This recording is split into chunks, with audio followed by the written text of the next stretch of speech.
नमस्कार दोस्तों।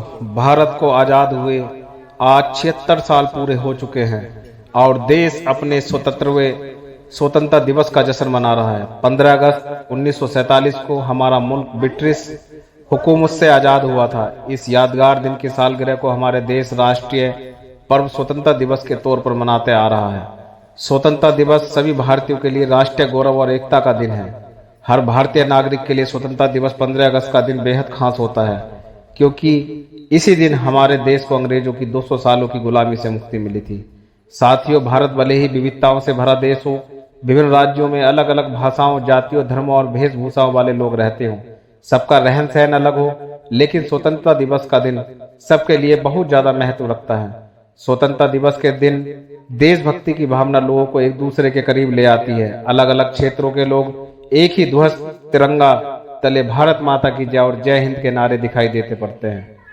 साथियों, ऐसा नहीं है कि आजादी हमें कोई एकाएक अचानक मिल गई हो, बल्कि यह सैकड़ों महान स्वतंत्रता सेनानियों की कठोर तपस्या, कड़े संघर्ष, बलिदान और त्याग का परिणाम था। स्वतंत्रता संग्राम की शुरुआत 1857 के सिपाही विद्रोह से शुरू हो गई थी। इसे भारत के पहला स्वतंत्रता संग्राम के रूप में ही जाना जाता है। भले ही यह असफल रहा था, लेकिन इसने देश में स्वतंत्रता की अलग पैदा की। यहीं से ही भारत में ब्रिटिश औपनिवेशिक शासन के अंत की शुरुआत हो गई थी। इसके बाद भारतीय राष्ट्रीय कांग्रेस जैसे कई राजनीतिक संगठन बने, जिन्होंने आजादी की लड़ाई को पूरे देश में फैला दिया। प्रथम विश्व युद्ध और महात्मा गांधी की भारत वापसी के बाद भारतीय स्वतंत्रता संग्राम और तेज हो गया। आज का दिन इस मुल्क को आजाद कराने वाले उन सैकड़ों महान स्वतंत्रता सेनानियों को नमन करने का भी है, जिन्होंने स्वतंत्र भारत के सपने को साकार करने के लिए खुशी खुशी अपने प्राणों का बलिदान दे दिया। महात्मा गांधी, भगत सिंह, नेताजी सुभाष चंद्र बोस, चंद्रशेखर आजाद, लाला लाजपत राय, राम प्रसाद बिस्मिल जैसे उन सभी स्वतंत्रता सेनानियों को श्रद्धांजलि देता हूं, जिन्होंने भारत को आजाद कराने के लिए अपना सब कुछ न्यौछावर कर दिया। इन्हीं की बदौलत आज हम सब एक आजाद देश की हवा में सांस ले पा रहे हैं।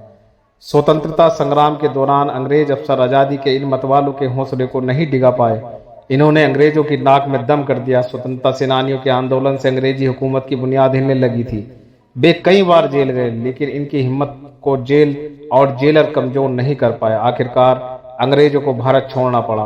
15 अगस्त के दिन पूरा देश आजादी की सालगिरह के जश्न में डूबा रहता है। हर इलाके में देशभक्ति के गाने गूंजते हैं, देशभक्ति से भरे नारे लगते हैं, सांस्कृतिक कार्यक्रम होते हैं, लेकिन सबसे बड़ा और प्रमुख कार्यक्रम दिल्ली के लाल किले पर होता है।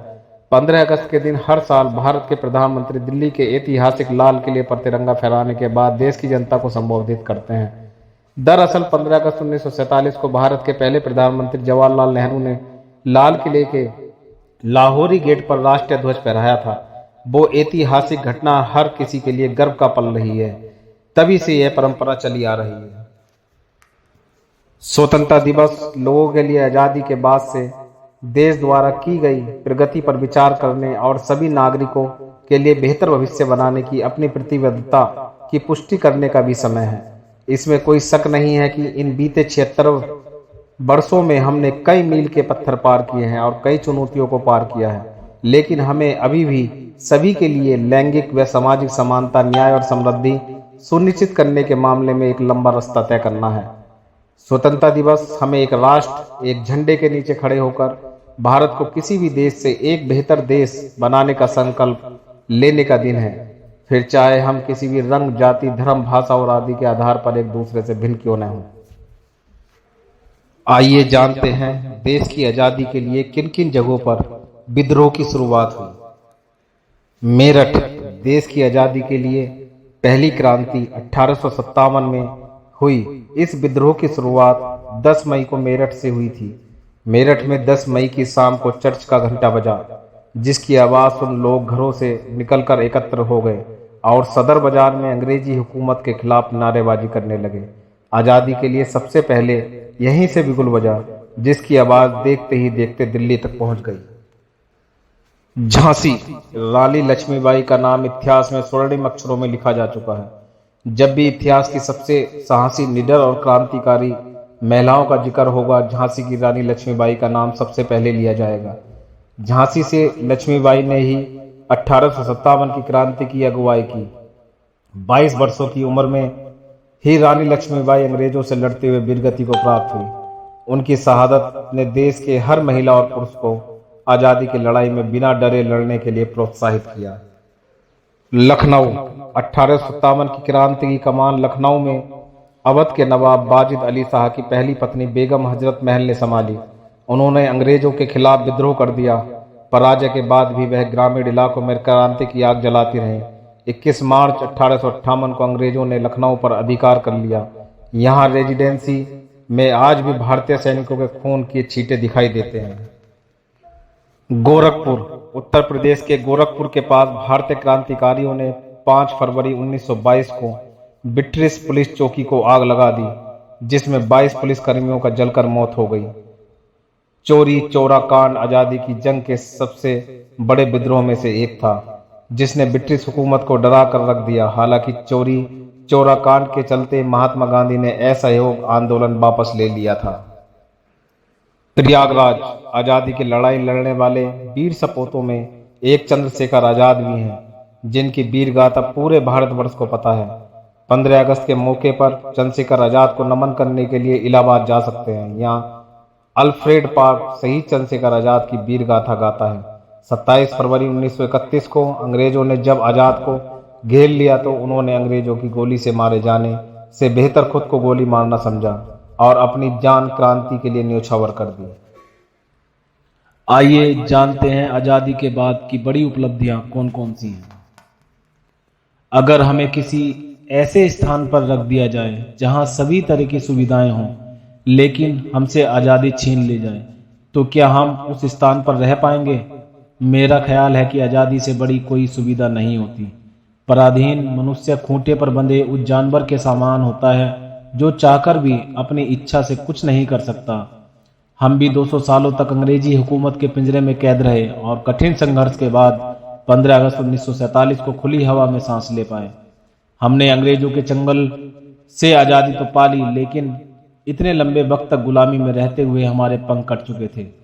अंग्रेजों ने सोने की चिड़िया कहे जाने वाले देश को पूरी तरह से खोखला कर दिया था।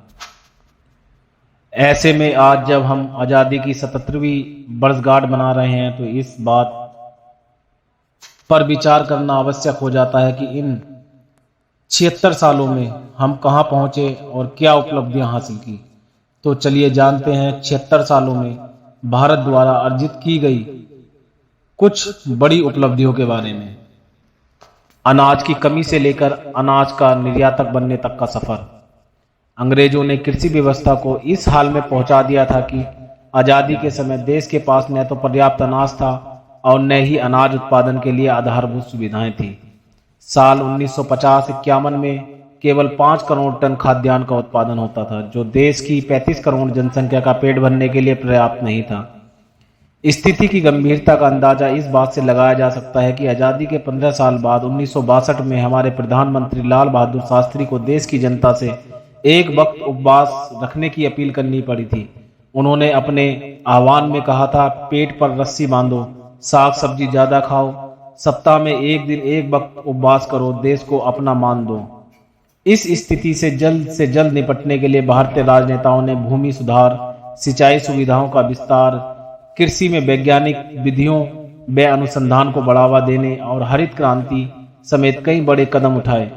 समय के साथ साथ नई प्रौद्योगिकी व मशीनों के इस्तेमाल से अनाज का उत्पादन बढ़ाने में सहायता मिली। नतीजा यह हुआ कि आज भारत न सिर्फ अपनी समूची जनसंख्याओं को खाद्यान्न उपलब्ध कराता है, बल्कि कृषि उत्पादों का निर्यात भी करता है। वर्तमान में भारत खाद्य उत्पाद के मामले में दुनिया में दूसरे स्थान पर है। चांद पर लहराया तिरंगा। भारत में आधुनिक अंतरिक्ष कार्यक्रम का जनक डॉक्टर विक्रम साराभाई को माना जाता है। उन्होंने 15 अगस्त 1969 को भारतीय अंतरिक्ष अनुसंधान संगठन इसरो की स्थापना की और जल्द ही उसे नई ऊंचाइयों पर पहुंचा दिया। देश का पहला उपग्रह आर्यभट्ट था, जिसे 19 अप्रैल 1975 को सोवियत संघ द्वारा अंतरिक्ष में छोड़ा गया था। पहले उपग्रह ने सफलतापूर्वक प्रक्षेपित होने के बाद भारत ने एक दिन के बाद एक कीर्तिमान स्थापित करने शुरू किए। 7 जून 1979 को भारत का दूसरा उपग्रह भास्कर पृथ्वी की कक्षा में स्थापित किया गया।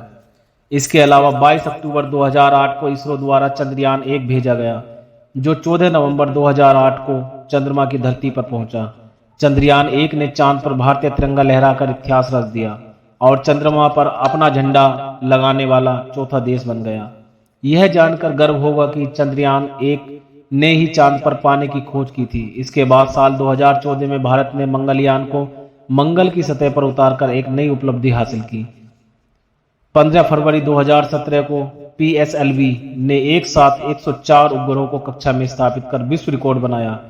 यह सिलसिला यही नहीं रुका। 22 जुलाई 2019 को भारत ने दूसरे चंद्र मिशन चंद्रयान 2 को रवाना किया, लेकिन दुर्भाग्यवश चंद्रयान 2 चंद्रमा की सतह पर उतरने ही वाला था कि लैंडर विक्रम से संपर्क टूट गया और चांद के दूसरी ध्रुव तक की यह यात्रा अधूरी रह गई। फिलहाल हमारी जिज्ञासा का ही परिणाम है कि आज भारत अंतरिक्ष क्षेत्र में इतनी बड़ी उपलब्धियां हासिल कर चुका है। इसरो का अब बड़ा मिशन गगनयान का है, जिसमें अंतरिक्ष यात्री को भेजने की योजना है। वर्तमान में अंतरिक्ष क्षेत्र में निजी क्षेत्र की भी भागीदारी सुनिश्चित की जा रही है, जिससे अंतरिक्ष खोजों में और तेजी लाई जा सके। आधुनिक हथियारों व उपकरणों से लैस भारतीय सैन्य बल। विषम परिस्थितियों में भारत की अखंडता की रक्षा करने वाले भारतीय सेना का गठन ब्रिटिश शासन काल में हुआ था। आजाद भारत में साल 1962 तक भारतीय सेना के पास पर्याप्त और आधुनिक हथियार नहीं थे। नतीजतन 1962 के भारत चीन युद्ध में भारत को हार का सामना करना पड़ा था। उसी दौरान यह एहसास हुआ कि भारतीय सेना को मजबूत बनाने के लिए आधुनिक हथियार व उपकरण बेहद जरूरी हैं। 1962 के बाद भारतीय सैनिकों की संख्या 5,50,000 से बढ़ाकर 8,25,000 कर दी गई। इसके साथ ही सेना के प्रशिक्षण, संगठन और सिद्धांतों में भी अनेक बदलाव किए गए। यंत्रीकरण के जरिए भारतीय सेना की क्षमता को बढ़ाया गया। वर्तमान में भारतीय सेना के पास राफेल, सुखोई, मिराज, जगुआर, तेजस, मिग-29 व मिग-21 जैसे लड़ाकू विमान, बैलिस्टिक आकाश पृथ्वी जैसी मिसाइलें, अर्जुन और T-90 भीषम जैसे टैंक, INS विक्रमादित्य जैसे एयरक्राफ्ट्स, INS अरिहंत, INS करंज जैसी पनडुब्बियां और आधुनिक राइफल्स जैसे विध्वंसक हथियार हैं। महिलाओं को स्वतंत्रता सशस्त्र सेना में शामिल करना भी एक महत्वपूर्ण कदम है। ओलंपिक में भारत की झोली में बड़ी पदकों की संख्या। पहली बार भारत ने वर्ष 1900 के पेरिस ओलंपिक खेलों में भाग लिया था। कई सालों तक देश की झोली में 1 या 2 पदक ही आते थे। साल 2012 के लंदन ओलंपिक में देश को सर्वाधिक 6 पदक मिले थे, लेकिन टोक्यो 2020 भारत का सबसे सफल ओलंपिक साबित हुआ। इसमें भारत ने अपने पुराने रिकॉर्ड को तोड़ते हुए कुल 7 पदक, 1 स्वर्ण, 2 रजत, 4 कांस्य अपने नाम किए। अब तक खेले गए 24 ओलंपिक में देश को कुल 35 मेडल मिल चुके हैं, जिनमें 10 गोल्ड, 9 सिल्वर और 16 ब्रॉन्ज हैं। विश्व कप की ट्रॉफी पर भी भारत ने जमाया कब्जा। वैसे तो क्रिकेट इंग्लैंड का राष्ट्रीय खेल है, लेकिन आज दुनिया भर में भारतीय क्रिकेट टीम का दबदबा है। भारतीय क्रिकेटर्स ने कई बार शानदार पारी खेलकर देश को गर्व करने का मौका दिया है। साल 1983 में कपिल देव की कप्तानी में भारत ने पहला विश्व कप जीतकर इतिहास रचा। उसके बाद 2007 में पहले T20 विश्व कप और 2011 में दूसरे ICC विश्व कप की ट्रॉफी पर भी भारत का कब्जा रहा। स्टार्टअप से भी बढ़ रहे रोजगार के अवसर। आज़ादी के कई सालों बाद तक भी भारत में अपना स्टार्टअप शुरू करने के बारे में बहुत कम लोग ही सोचते थे, लेकिन आज भारत में स्टार्टअप की संख्या बहुत तेजी से बढ़ रही है। भारतीय आर्थिक सर्वेक्षण 2021-22 के मुताबिक देश में 61,400 पंजीकृत स्टार्टअप हैं। विगत दशक में स्टार्टअप के जरिए 6.6 लाख प्रत्यक्ष और 34 लाख अप्रत्यक्ष रोजगारों का सृजन हुआ। इतना ही नहीं, हाल ही में भारत में यूनिकॉर्न की संख्या 100 तक पहुंच गई। जानकर अच्छा लगेगा कि भारत अमेरिका और चीन के बाद दुनिया का तीसरा सबसे बड़ा स्टार्टअप पारिस्थितिक तंत्र बन गया है। साल 2020 में इन स्टार्टअप ने भारतीय अर्थव्यवस्थाओं में $10 अरब का कारोबार किया था, जो 2021 में बढ़कर $24 अरब अमेरिका डॉलर हो गया। महिलाओं ने तय की 4 दीवारी से अंतरिक्ष तक की यात्रा।